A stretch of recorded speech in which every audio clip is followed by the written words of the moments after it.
Hello hi అండి, సుజాతాస్ కిచెన్కి స్వాగతం. ఈరోజు సుజాతాస్ కిచెన్లో పచ్చి రొయ్యలు ఆలుగడ్డ ఇగురండి ఏ విధంగా తయారు చేయాలో చూపిస్తాను. ఇది చాలా టేస్టీగా ఉంటుందండి. పచ్చి రొయ్యలు ఆలుగడ్డల ఇగురు వండడానికి నేను ఒక పావు కిలో పచ్చి రొయ్యలని ఈ విధంగా క్లీన్ చేసి పెట్టుకున్నాను. వీటిని మనము కొద్దిగా నూనె వేసి వేయించుకోవాలి.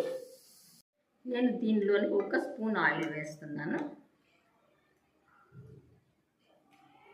పచ్చిరొయ్యలు నేను ఆయిల్లో వేసేస్తున్నాను. దీనిలోకి కొద్దిగా ఉప్పు వేస్తున్నాను, కొద్దిగా పసుపు వేస్తున్నాను.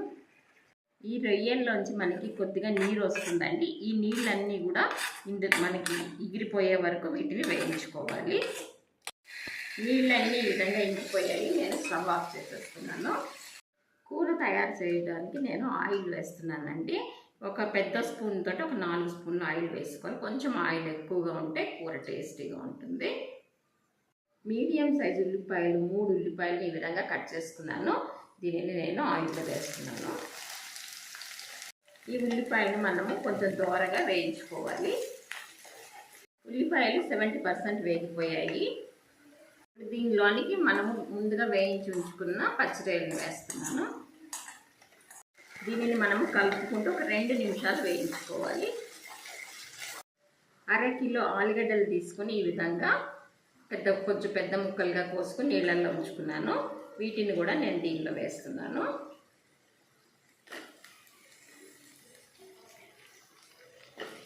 వీటిని కూడా మనం కొద్దిసేపు వేయించుకుందాము. దీనిలోని నేను ఉప్పు వేస్తున్నాను. ఉప్పు అనేది మీ టేస్ట్ తగినట్టుగా వేసుకోండి. కొద్దిగా పసుపు వేస్తున్నాను.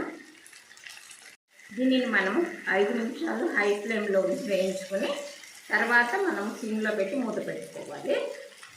5 నిమిషాలు వేగిపోయాయి. నేను స్టవ్ని లో ఫ్లేమ్లో పెట్టి మూత పెట్టేస్తున్నాను. దీన్ని కొద్దిసేపు ఇలాగే మగ్గనివ్వాలి. ఇప్పుడు మనము ఈ కూరలోనికి మసాలా రెడీ చేసుకోవాలి. దానికోసమని నేను ఒక చిన్న స్పూన్ తోటి 2 స్పూన్ల గసగసాలు వేస్తున్నాను. అదే స్పూన్ తోటి 3 స్పూన్ల ధనియాల పొడి వేస్తున్నాను. ఒక 5 వెల్లుల్లి రెబ్బలు వేస్తున్నాను. ఒక చిన్న అల్లం ముక్కని ఈ విధంగా ముక్కలు చేసుకున్నాను. దీన్ని కూడా వేస్తున్నాను. 4 లవంగ ముక్కలు వేస్తున్నాను. చిన్న దాల్చిన చెక్క ముక్క వేస్తున్నాను. వీటన్నిటిని మనము మెత్తటి పేస్ట్ లాగా తయారు చేసుకోవాలి. మనం తయారు చేసుకున్న మసాలా ముద్దని నేను దీనిలో వేస్తున్నాను. దీనిలోనికి నేను కారం వేస్తున్నాను. కారం అనేది మీ టేస్ట్కి తగినట్టుగా వేసుకోండి. దీనిని మనము మసాలా వాసన పోయేంత వరకు వేయించుకోవాలి. దీనిలోనికి ఇప్పుడు నేను 1 గ్లాసు వేడి నీళ్ళు పోస్తానండి. ఈ బంగాళాదుంప ఉడకడానికి మీకు ఎన్ని నీళ్ళు సరిపోతాయి అనుకుంటే చూసుకొని వేసుకోండి. ఈ స్టేజ్లో మీరు ఉప్పు కారం అన్నీ సరిపోయినాయో చూసుకోవచ్చు.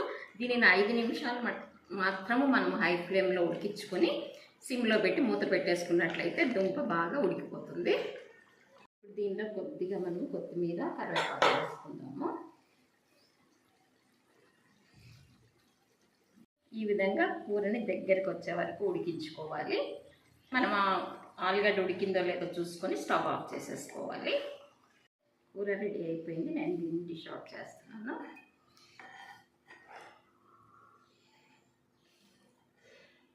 ఎంతో టేస్టీగా ఆలు పచ్చిరొయ్యల కూర తయారైపోయిందండి. మీరు కూడా ఈ కూర తయారు చేయండి, రుచి చూడండి. నా ఛానల్ని సబ్స్క్రైబ్ చేసుకోండి, నా ఛానల్ని లైక్ చేయండి. Thank you.